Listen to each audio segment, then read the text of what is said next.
नमस्कार दोस्तों, स्वागत है आपका हमारे चैनल पर। आज हम जैव विकास से संबंधित 60 महत्वपूर्ण प्रश्नों को कवर करेंगे। इन प्रश्नों में 30 प्रश्न लूसेंट की किताब से लिए गए हैं और बाकी 30 प्रश्न विभिन्न परीक्षाओं में पूछे गए हैं, जिनमें एसएससी, यूपीएससी, यूपीपीएससी, आरओ और रेलवे जैसी परीक्षाएं शामिल हैं। ये सभी प्रश्न आपकी तैयारी के लिए बेहद महत्वपूर्ण है, तो वीडियो को अंत तक जरूर देखें। तो चलिए बिना देरी के शुरू करते हैं। आज का पहला क्वेश्चन है, जैव विकास का सिद्धांत किसने दिया? आंसर है डार्विन ने।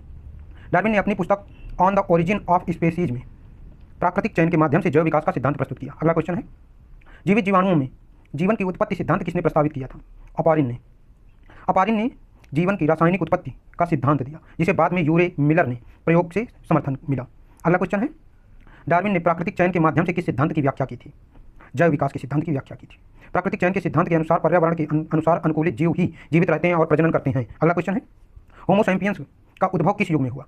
प्लेस्टोसीन युग में। प्लेस्टोसीन युग में। होमो सैपियंस की उत्पत्ति लगभग 2 लाख वर्ष पूर्व प्लेस्टोसीन युग में मानी जाती है। अगला क्वेश्चन है, विकास के लिए संघर्ष किस सिद्धांत से संबंधित है? प्राकृतिक चयन के सिद्धांत से। विकास के लिए संघर्ष जीवों के बीच सीमित संसाधनों के लिए प्रतिस्पर्धा को दर्शाता है। अगला क्वेश्चन है, आधुनिक जैव विकासवाद का आधार कौन है? अनुवांशिकी। सीजीएल 2019 में आया। अनुवांशिकी के अध्ययन ने डार्विन की प्राकृतिक चयन सिद्धांत को और भी मजबूत किया। अगला क्वेश्चन है, समय के साथ जीवों में परिवर्तन को क्या कहा जाता है? जैव विकास। जैव विकास वह प्रक्रिया है जिसके माध्यम से समय के साथ जीवों में अनुवांशिक और शारीरिक बदलाव होते हैं। अगला क्वेश्चन है, जीवों में अंगों का उपयोग और त्याग सिद्धांत किसने दिया था? लामार्क ने। लामार्क का सिद्धांत कहता है कि जीव अपने वातावरण के अनुसार अपने अंगों का विकास और ह्रास करते हैं। अगला क्वेश्चन है, किस वैज्ञानिक ने जीवित जीवों का पहला वंश वृक्ष प्रस्तुत किया? डार्विन ने। डार्विन ने अपने वंश वृक्ष द्वारा यह दर्शाया कि सभी जीव एक सामान्य पूर्वज से विकसित हुए हैं। अगला क्वेश्चन है, किसके अध्ययन ने डार्विन के जैव विकास सिद्धांत को समर्थन दिया? मेंडल के आनुवंशिक सिद्धांत ने। मेंडल के आनुवंशिक सिद्धांत ने यह स्पष्ट किया कि विकास कैसे पीढ़ियों में आनुवंशिक गुणों के द्वारा होता है। अगला क्वेश्चन है, जैव विकास के अधिग्रहित गुणों का सिद्धांत किसने प्रस्तुत किया? लामार्क ने। अगला क्वेश्चन है, ह्यूगो डी व्राइस ने किस सिद्धांत को प्रस्तावित किया? उत्परिवर्तन के सिद्धांत को। ह्यूगो डी व्राइस ने उत्परिवर्तन सिद्धांत को प्रस्तुत किया, जिससे आनुवंशिक परिवर्तन अचानक और असामान्य रूप से होता है, जिससे नई प्रजातियों का उद्भव होता है। अगला क्वेश्चन है, जीवाश्म रिकॉर्ड का उपयोग किस लिए किया जाता है? प्राचीन जीवन रूपों का अध्ययन। अगला क्वेश्चन है, कौन सा सिद्धांत यह कहता है कि जीव केवल अपने जीन को स्थानांतरित करते हैं? वीजमैन का सिद्धांत। वीजमैन ने यह सिद्ध किया कि अधिग्रहित गुण अगली पीढ़ियों में स्थानांतरित नहीं होते, केवल जीन स्थानांतरित होते हैं। अगला क्वेश्चन है, पृथ्वी पर सबसे पुराने जीवन रूप के रूप में किसे माना जाता है? साइनोबैक्टीरिया को। साइनोबैक्टीरिया ब्लू ग्रीन एल्गी पृथ्वी पर पाए जाने वाले सबसे पुराने जीव हैं, जो लगभग 3.5 अरब वर्ष पुराने हैं। अगला क्वेश्चन है, मानव और चिंपांजी के बीच डीएनए समानता का प्रतिशत कितना है? 98%। मानव और चिंपांजी के डीएनए में लगभग 98% समानता है, जो यह दर्शाता है कि दोनों प्रजातियां एक सामान्य पूर्वज से हैं। अगला क्वेश्चन है, निम्नलिखित में कौन सा शब्द जैव विकास से संबंधित नहीं है? जैविक घड़ी। जैविक घड़ी मानव शरीर में दिन और रात को नियंत्रित करने वाली आंतरिक प्रक्रिया है, जबकि अन्य सभी विकल्प जैव विकास से संबंधित है। अगला क्वेश्चन है, उत्परिवर्तन किसके द्वारा पहली बार खोजा गया? ह्यूगो डी व्राइस के द्वारा। ह्यूगो डी व्राइस ने उत्परिवर्तन के सिद्धांत का प्रस्ताव रखा, जिसमें आनुवंशिक गुणों में अचानक परिवर्तन का जिक्र है। अगला क्वेश्चन है, समुद्री सरीसृप किस काल के प्रमुख जीव हैं? मेसोजोइक काल के। मेसोजोइक युग को सरीसृप युग भी कहा जाता है, जिसमें डायनासोर और समुद्री सरीसृप प्रबल थे। अगला क्वेश्चन है, विकास के संदर्भ में कुत्तों और बिल्लियों का अंतिम पूर्वज किसे माना जाता है? मियासिड्स को। मियासिड्स प्राचीन स्तनधारी थे, जिन्हें कुत्ते और बिल्ली का अंतिम पूर्वज माना जाता है। अगला क्वेश्चन है, कौन सी घटना डार्विन के प्राकृतिक चयन के सिद्धांत के साथ संबंधित है? अनुकूलन। डार्विन का प्राकृतिक चयन सिद्धांत बताता है कि जीवित प्राणियों के अनुकूलन के माध्यम से नई प्रजातियों का विकास होता है। सबसे अनुकूल जीवित रहने वाले जीव आगे की पीढ़ियों को जन्म देते हैं। अगला क्वेश्चन है, विच्छेदन का क्या तात्पर्य है? नई प्रजातियों का विकास। विच्छेदन वह प्रक्रिया है जिसमें एक प्रजाति से 2 या 2 से अधिक नई प्रजातियों का विकास होता है। अगला क्वेश्चन है, सबसे पहले जीवित कोशिकाओं का उद्भव किस काल में हुआ? आर्कियन काल में। आर्कियन काल में पृथ्वी के प्रारंभिक काल में था, जब सबसे पहले जीवित कोशिकाओं का उद्भव हुआ और जीवन की शुरुआत हुई। अगला क्वेश्चन है, होमिनिड्स का उद्भव किस महाद्वीप पर हुआ? अफ्रीका पर। होमिनिड्स जिससे मानव का विकास हुआ अफ्रीका महाद्वीप पर सबसे पहले प्रकट हुए। यह महाद्वीप मानव विकास की प्रारंभिक स्थल माना जाता है। अगला क्वेश्चन है, किस वैज्ञानिक ने सर्वप्रथम ओलोपैट्रिक विच्छेदन सिद्धांत का प्रतिपादन किया? अर्नस्ट मेयर ने। अर्नस्ट मेयर ने यह सिद्धांत दिया कि भौगोलिक अवरोध के कारण प्रजातियों का विच्छेद होता है, जिसे ओलोपैट्रिक विच्छेदन कहते हैं। अगला क्वेश्चन है, लूसी किस प्रकार के जीव के रूप में जानी जाती है? ऑस्ट्रालोपिथेकस। ऑस्ट्रालोपिथेकस। लूसी ऑस्ट्रालोपिथेकस की एक प्राचीन कंकाल संरचना है, जिसे अफ्रीका में खोजा गया और यह मानव विकास की एक प्रमुख कड़ी मानी जाती है। अगला क्वेश्चन है, प्रजातियों के विकास में गति और गतिक्रमता सिद्धांत किसने दिया? स्टीफन जे गोल्ड और नाइल्स एंड्रीज ने। गति और गतिक्रमता का सिद्धांत बताता है कि प्रजातियों के विकास में लंबी स्थिरावधि के बीच अचानक तेज उत्परिवर्तन होता है। अगला क्वेश्चन है, मानव विकास के किस चरण में सीधा खड़ा होने की क्षमता विकसित हुई? होमो इरेक्टस में। होमो इरेक्टस मानव विकास का एक महत्वपूर्ण चरण था, जिसमें पहली बार सीधा खड़े होने और 2 पैरों से चलने की क्षमता विकसित हुई। अगला क्वेश्चन है, विवर्तनिक प्लेट विवर्तनिक प्लेट का जैव विकास पर क्या प्रभाव पड़ता है? उपरोक्त सभी, अर्थात प्रजातियों का प्रसार भी होता है, नई प्रजातियों का उद्भव होता है, पुरानी प्रजातियां विलुप्त होने लगती हैं। विवर्तनिक प्लेट के खिसकने से महाद्वीपों का स्थान बदल गया, जिससे प्रजातियों का प्रसार, नई प्रजातियों का उद्भव और कुछ प्रजातियों का विलुप्त होना दिखाई देता है। अगला क्वेश्चन है, किस युग में सरीसृप का युग कहा जाता है? आंसर है मेसोजोइक युग को। मेसोजोइक युग को सरीसृपों का युग कहा जाता है, जिसमें डायनासोर और बड़े सरीसृपों का प्रभुत्व था। आगे देखते हैं। अब हम बात करेंगे लूसेंट से जैव विकास से संबंधित 30 महत्वपूर्ण प्रश्नों की। ये भी बहुत ही इंपॉर्टेंट है। तो पहला क्वेश्चन देखते हैं, किसने जैव विकास सिद्धांत का प्रतिपादन किया था? डार्विन ने। चार्ल्स डार्विन ने प्राकृतिक चयन द्वारा जैव विकास का सिद्धांत प्रतिपादित किया था, जिसमें उन्होंने कहा कि जीव अपने परिवेश के अनुकूलन के अनुसार विकसित होते हैं। अगला क्वेश्चन है, किस सिद्धांत में लक्षणों का वंशानुगत रूप से संचरण माना जाता है? अधिग्रहित लक्षण में। क्लाइमार्क के अनुसार अधिग्रहित लक्षण अगली पीढ़ी में वंशानुगत रूप में स्थानांतरित होते हैं, जबकि डार्विन ने इस पर असहमति जताई है। अगला क्वेश्चन है, डार्विन ने जैव विकास का सिद्धांत किस पुस्तक में प्रस्तुत किया है? The origin of species. ये बहुत मोस्ट इंपॉर्टेंट पुस्तक है। चार्ल्स डार्विन की पुस्तक द ओरिजिन ऑफ स्पीसीज 1859 में जैव विकास का सबसे महत्वपूर्ण ग्रंथ माना जाता है। अगला क्वेश्चन है, किस वैज्ञानिक ने विरासत का नियम प्रतिपादित किया है? ग्रेगर मेंडल ने। ग्रेगर मेंडल को अनुवांशिकी का पिता कहा जाता है। उन्होंने मटर के पौधे पर प्रयोग कर विरासत के नियम को प्रतिपादित किया है। अगला क्वेश्चन है, किस सिद्धांत के अनुसार विकास धीरे धीरे और सतत होता है? प्राकृतिक चयन सिद्धांत के अनुसार।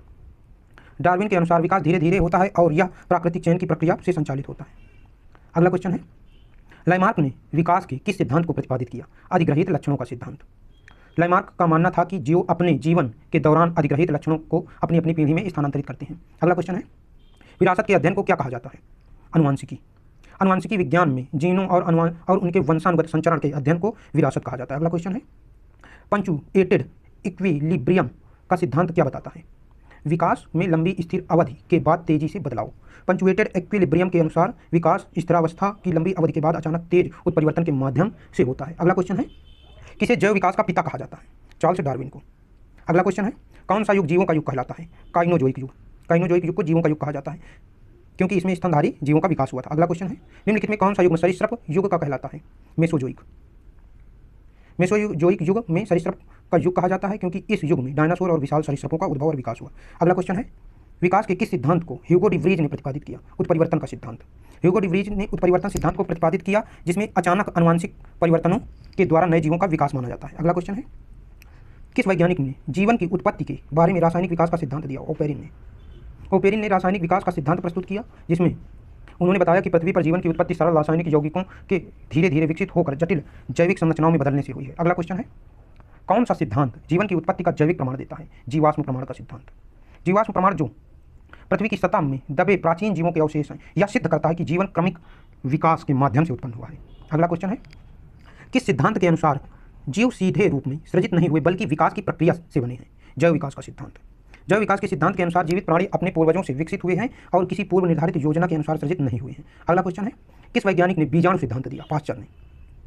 यूपीएससी 2014 में आया क्वेश्चन। लुई पाश्चर ने सिद्ध किया कि जीवन उत्पत्ति बीजाणुओं स्पोर्स से होती है, जिससे यह धारणा टूट गई कि जीवन स्वतः ही उत्पन्न होता है। अगला क्वेश्चन है, जैव विकास का एक प्रमुख प्रमाण है संरचनात्मक समरूपता। विभिन्न जीवों में संरचनात्मक समरूपता, जैसे हड्डियों का एक जैसा निर्माण, यह दर्शाता है कि उनका एक साझा पूर्वज था और वे जैव विकास की प्रक्रिया से उत्पन्न हुए थे। अगला क्वेश्चन है, विकास की प्रक्रिया में किस प्रकार के जीव सबसे पहले उत्पन्न हुए? एक कोशिकीय जीव। रेलवे ग्रुप बी में पूछा गया। अगला क्वेश्चन है, जीवों की कौन सी विशेषता यह बताती है कि सभी जीव एक सामान्य पूर्वज से उत्पन्न हुए हैं? उनकी डीएनए संरचना, अंगों की कार्यात्मक संरचना और प्रोटीन संरचना, अर्थात सभी।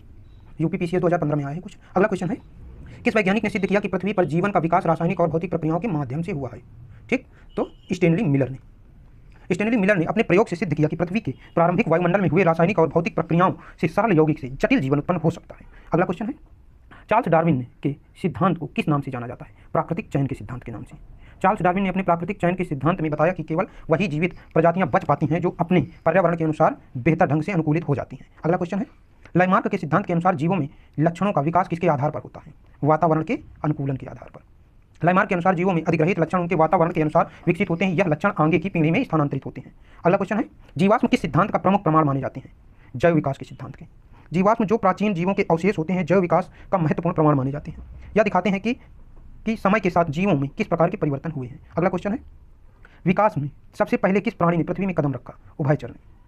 उभयचर सबसे पहले पृथ्वी पर जल और थल दोनों जगह रहने वाले जीव थे जो जल से जमीन पर स्थानांतरित हुए। अगला क्वेश्चन है, किस वैज्ञानिक ने जीवन उत्पत्ति के रासायनिक सिद्धांत को सिद्ध किया है? मिलर और यूरे ने।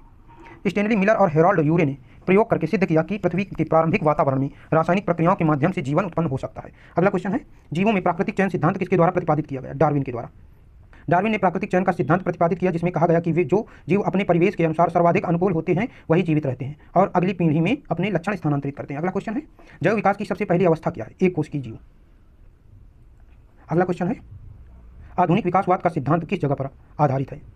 सभी जगह पर, प्राकृतिक चयन पर, अनुवांशिकी पर और उत्परिवर्तन पर। आधुनिक विकासवाद का सिद्धांत प्राकृतिक चयन, अनुवांशिकी और उत्परिवर्तन में सम्मिलित सिद्धांतों पर आधारित है, जो दर्शाता है कि जीवों के विकास की प्रक्रिया कैसे काम करती है। अगला क्वेश्चन है, जीवाश्म की खोज। जीवाश्म की खोज सबसे पहले किसने की थी? रिचर्ड ओवेन ने। रिचर्ड ओवेन ने सबसे पहले जीवाश्म की विस्तृत खोज की और इनका अध्ययन किया, जो जैव विकास के प्रमुख प्रमाणों में से एक है। अगला क्वेश्चन है, किस जीवाश्म का संबंध मानव के पूर्वज से माना जाता है? ऑस्ट्रेलोपिथेकस। ऑस्ट्रेलोपिथेकस का संबंध मानव के पूर्वजों से माना जाता है। मानवों का विकास बंदरों से हुआ है। तो दोस्तों, आज हमने जैव विकास से जुड़े 60 महत्वपूर्ण प्रश्नों को कवर किया। उम्मीद है कि यह वीडियो आपकी तैयारी में मददगार साबित होगा। अगर आपको वीडियो पसंद आया है तो इसे लाइक करें, अपने दोस्तों के साथ शेयर करें और हमारे चैनल को सब्सक्राइब करना ना भूलें, ताकि आगे भी आपको ऐसे ही महत्वपूर्ण प्रश्नों की श्रृंखला मिलती रहे। धन्यवाद और अपने अध्ययन को जारी रखें। मिलते हैं अगले वीडियो में।